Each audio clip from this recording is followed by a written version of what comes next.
Here are 10 things that you need to know to run your Airbnb business before the winter hits. Let's begin. Welcome back, Airbnb family. Brian Chesky made some really controversial claims about Airbnb in his last interview since the summer release, like that Airbnb hosts shouldn't have to watch their own cereal bowls. Airbnb has made a push towards more experiential listings, larger listings. Their algorithm has changed to some degree, and this is going to affect how you do pricing, what properties you pick, and how you handle slow season. The first thing you need to know is Airbnb made a key feature change that applies to guest travel experience called a group wishlist feature. Somebody can create a wish list and share it with other people, and then people can upvote or downvote on the listings that they like. This shows us what Airbnb is really trying to push moving forward. Airbnb is seeing itself lose to competition in key areas and win in other areas. Airbnb is winning in large or experiential properties that people come together. If you do market research the way that I teach, instead of using AirDNA or Mashvisor, you can see right through the Airbnb platform the type of guests that are traveling. There's something called a group trip that's labeled right on people's reviews. That means that two parties paid for the same reservation. And group wish lists is a double down on that dynamic. Airbnb is losing the commoditization game because they have high cleaning fees and high internal fees. They're 15% that they keep, etc. And because of this, that leads to number two. Airbnb is trying to say that they're getting rid of cleaning fees. They're attacking this multiple ways. There's a toggle at the top of search where a guest can choose to search with all prices included, fees and everything. This is something that's not on by default, but by the time winter gets here, it may actually get activated. We may find that in Airbnb's winter release that they make this setting on by default, or they turn this setting on and never allow it to be shut off ever again. This does affect search. The higher your cleaning fee is in your total price, the lower your daily rate might actually be, which means the cheaper your listing looks according to the Airbnb algorithm and according to the search slider that Airbnb has in the filters section. People have gotten away with showing up more in search by having a higher cleaning fee, but that comes with a negative side effect. If you have a high cleaning fee compared to your daily rate, which means if you have to drop your prices last minute, a high cleaning fee tends to not get booked as often last minute because compared to your base prices, your cleaning fee being the same price as the entire reservation causes people to do what's called bouncing or abandon their cart. So big cleaning fees actually come with negative side effects anyway. Airbnb might do away with this. If you have a big expensive cleaning fee, it'll get worked into your price eventually, and you'll just be more expensive than your competitors, and there's no way to manipulate the data in your favor. This means for you, you're going to have to make adjustments to try to lower the cost of your cleaning. And I know what you're thinking. This isn't fair. It's not your fault. These housekeepers are way too expensive. But I'll tell you, a lot of my students and other professional hosts, we hire our own housekeepers. And what I mean is we hire people that are not housekeepers and we train them from scratch. We make housekeepers so we can choose the price. We're not paying $55 an hour for our housekeepers. We're paying 15 or 20 bucks an hour for our housekeepers. This is one example of number three. You need to find ways to control your costs. Not just your housekeeping prices, but the costs you're paying for things like shampoo, consumables, your utility bills, your cost for trash or lawn care or pool care. You can use companies like HostGPO to get a much cheaper cost on your consumables. You can renegotiate your electricity prices. Trust me, you can actually do that. You can group negotiate with other people in your neighborhood for lawn care. Instead of having quotes for one-off lawn care, negotiate with your neighborhood. That person can do 5 or 6 lawns on the same day. You can buy down the cost as a group. By the time that slow season comes, there will be a ceiling on how much money you're going to collect. And the only way that you can define your profit is by changing how much you get to keep from that greater pie of revenue. Number four, you need to know pricing strategy. And like I said, Airbnb's algorithm has changed, and this is going to change how people search. So stay tuned for more videos on the algorithm. But one thing we always know about slow season is you want to be booked before everyone else. And the reason why is, let's say it's 4 weeks before the arrival date for a date. That's December 1st. And we're talking about like January 1st, for example. If you're not booked January 1st and it's December 1st, you probably have hundreds of other hosts that you're going to fight with for that booking. Aside from the fact that it's New Year's Eve, let's not forget that. So let's say December 5th, January 5th. In that scenario, if there's hundreds of hosts with available inventory, they will all start to drop their prices, and there won't be anything that you can do to outfox your competition for January 5th. But let's say it was September 5th. You decided to change your prices well before your competition even thought about the fact that they should drop their prices, which is something that I talk about in my book, The Revenue Manager's Handbook. A lot of multi-listing hosts, they have a 21-day tunnel vision because they only look at the multi-calendar and it only gives you 21 days in advance. They really don't think 2-3 months in advance. So in this case, if you priced 3 months in advance to be attractive for stays January 5th, you could get booked before the rest of your competition wakes up to the fact that that's going to be a hard day to fill. So be proactive in slow season. Lower your prices right now for slow season. Just get ahead of it. The opposite applies to peak season. Hold your prices high, let everyone else get booked, and reassess every week or every other week on how well peak season is going. If it's a really strong season, you can just hold your prices high and people may be forced to pay your higher prices. That's the balance of peak and slow season.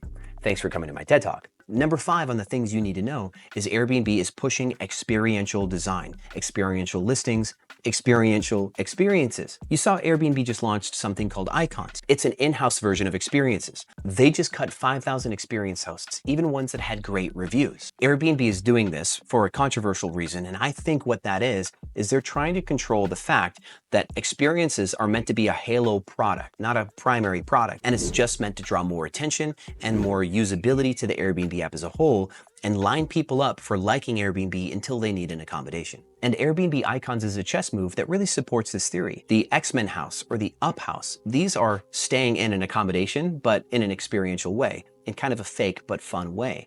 Getting people to use the Airbnb app, download it, and try to get something Instagrammable, right, where they could win a stay in the Up house. By doing this, they can get a lot of downloads and they can get a lot of association. When you think Airbnb, you think crazy cool places, right? They're trying to do that.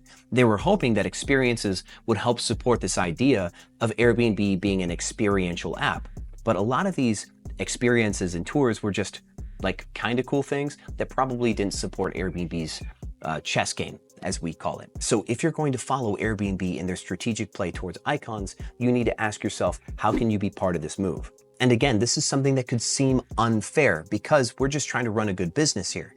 But anything that Airbnb says is good, people are going to move towards. Anything that Airbnb says is bad, people are going to move away from. Airbnb's marketing dollars will line up sentiment. And if you want to ride the wave of easy money, follow Airbnb's marketing dollars. If Airbnb says cleaning fees are bad, expect to see a negative consequence from a high cleaning fee.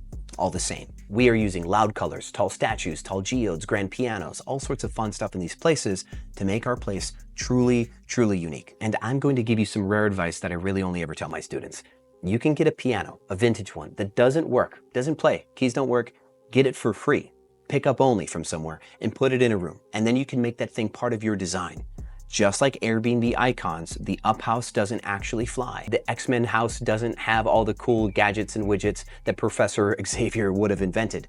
They're not in there. It just looks good. And sometimes an upright piano would look great in your place and give it a sense of depth and character. Not nobody, but not enough people. And you can state in your photos and the description that the piano is for cosmetic purposes only. It's just meant to be part of the decor. It doesn't actually play. But it still makes your place look cool in the photos and you get more bookings. Ta-da! More bookings. That brings us to number 6. You're going to need to find another way to get more bookings because, like we just said, Airbnb is losing a battle on the commodity side. They're pushing on the experiential side. And if you can't do this, if you can't put really cool, crazy stuff in your home and find a way to really play Airbnb's move towards experience and novelty, then you'll need to find another way to get your booking. People still want affordable. It's out there. And if it's going to be a price squeeze kind of play, you need to be booking direct. And we've been saying this for years now, guys, right? You need to find a way to book direct. A lot of channel managers will give you your own direct booking website, your own direct booking platform. Google is showing listings now, even on Vrbo. Just being on Vrbo alone gets you shown in Google. So that's the first thing you should do right now. If you're not on Vrbo, there's going to be a link in my description. Just get on Vrbo and you'll start being shown on Google. Because when somebody's searching around, like on Map View, they're in your city, they're like places to stay near me, and Google Hotels pops up, there's also a Google Vacation Rental side by side for that, and you'll get integrated in. If somebody decides that they want a vacation rental instead of a hotel, you could pop up from your Vrbo listing on Google Maps. How cool is that? But if you want a second shot at this and you really want to do it right, every single Airbnb listing that you have, every building, apartment building or individual house should be registered as a Google business, have its own phone number, etc. So that way you can get a PIN put down on Google Maps. So when people are searching for vacation rentals, you pop up individually every time. You don't have to wait for a Google integration to do so.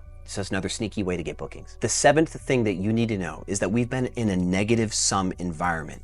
We are losing listings. Bad listings are going away. Airbnb has been cutting them. They've been looking to control their inventory by delisting listings that have too low of reviews or ones that have been getting recreated because of bad reviews. There are hosts that are quitting. Every time that you create a good listing, somebody else has to die. We're in that phase of this industry. It's not even a zero-sum environment right now. We've been in a negative-sum environment. We're still in a flushing out of listings. And if you can survive what was probably one of the worst years for an Airbnb host since, I don't know, since COVID itself, for the few weeks after COVID, then you're gonna be just fine.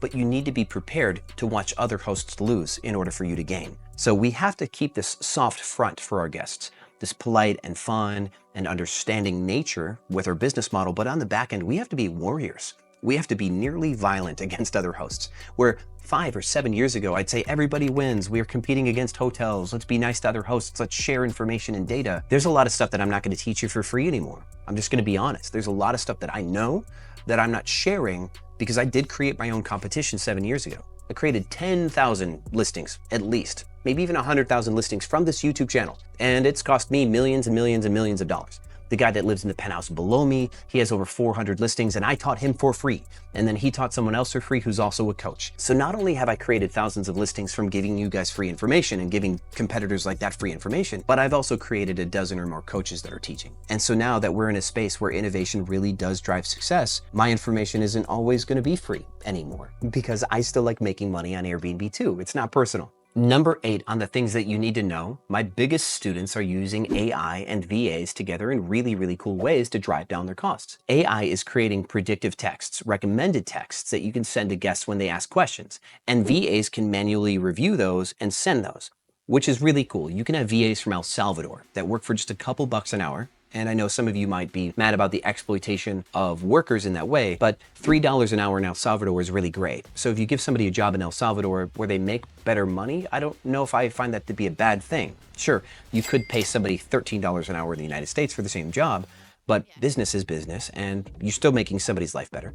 But by taking somebody in El Salvador who may not have all the context and culture of American customer service, and then taking an AI that can encase all of their work to prevent them from making mistakes for a very cheap hourly rate, you can have VAs that seem just like they're working in LA. Congratulations. This is still young, it's still a little bit buggy, but it's getting better by the day. And some of my biggest students, the ones that are making $5 or $10 million a year, they're the ones taking risks on this right now. And if they're taking risks on this, it's because they're trying to get ahead of something and they're seeing success with it. So look into AI and VAs as a way to start to solidify your value delivery as a host in an affordable way as we move forward, because like I said, in a lot of ways, short-term rentals has a drive to the bottom on costs on some things to stay competitive. We are still investing more money to create better spaces, but we're still trying to keep more of that money by lowering our internal costs. The 9th thing that you need to know before winter season comes to help build and grow your Airbnb business is I'm speaking 3 different times. The 25th of June in Austin, I'll be speaking IMN. I'll be speaking at STR Nation July 8th.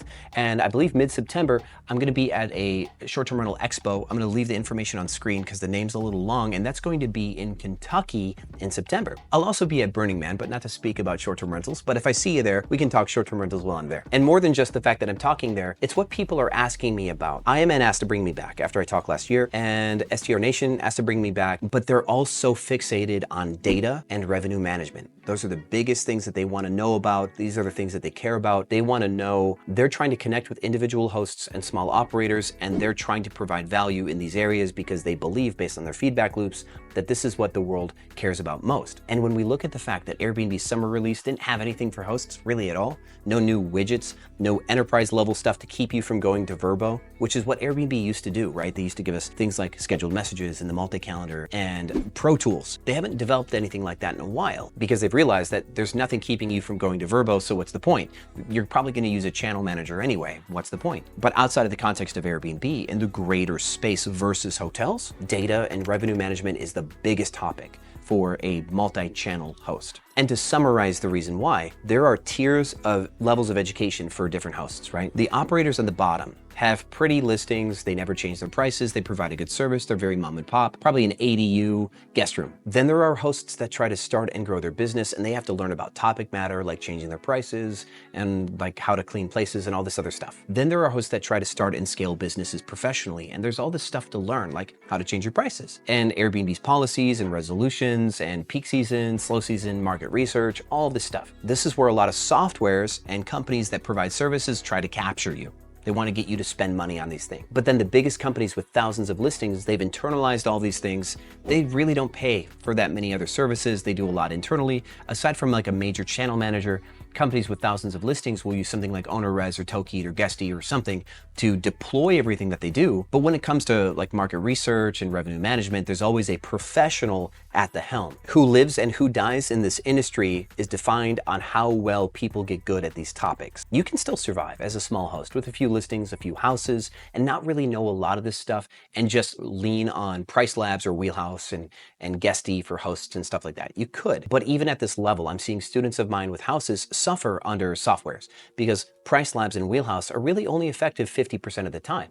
They're responding to data. And in volatile times like COVID or the Airbnb bust, when things just start to shift and change more than they expected, they can't actually accurately price your listing. So your listing ends up half empty. Even in a good season, when you shouldn't be half empty, you end up half empty. And this is the experience of tens of thousands of hosts. And this is why these expos are coming to me to ask me to teach revenue management, because it is the biggest gap that they see for everybody in the industry. And the 10th thing that you need to know to run your Airbnb business the right way going into slow season is that surprisingly, in the 5 years that I've done top 10 videos since 2018, if you went back to that video in 2018, the things that I tell you in that very first video are still timeless and true that you should have been doing back then and you should do right now. A lot of this industry is based on the basics. And because COVID was hard and the bust was hard, a lot of hosts have made dramatic changes to try to capture new customers and find ways to be different or to overcompensate for these unique difficulties of what was just a short period of time. But they've kept bad habits for years after that. And this is an opportunity for you to stop and look at your business and ask yourself, where have I strayed from best business basics because I got scared? Because I got nervous, because I got stressed. Get back to the basics. This industry is just hospitality. There's a few things that you need to get good at, sure, but it's still heads in beds. It's still making somebody feel accommodated in your accommodation. Do the basics well and you're always gonna make money. Just crush the basics. Stop getting fancy if you can. Once you're good at the basics, then get fancy. Thank you so much for watching this video all the way through to the end. You're my favorite people. If you want a video to help you recapture those basics, watch this video next. I promise it'll be worth your time. As always, my friends, I will see you on the other side. Hi.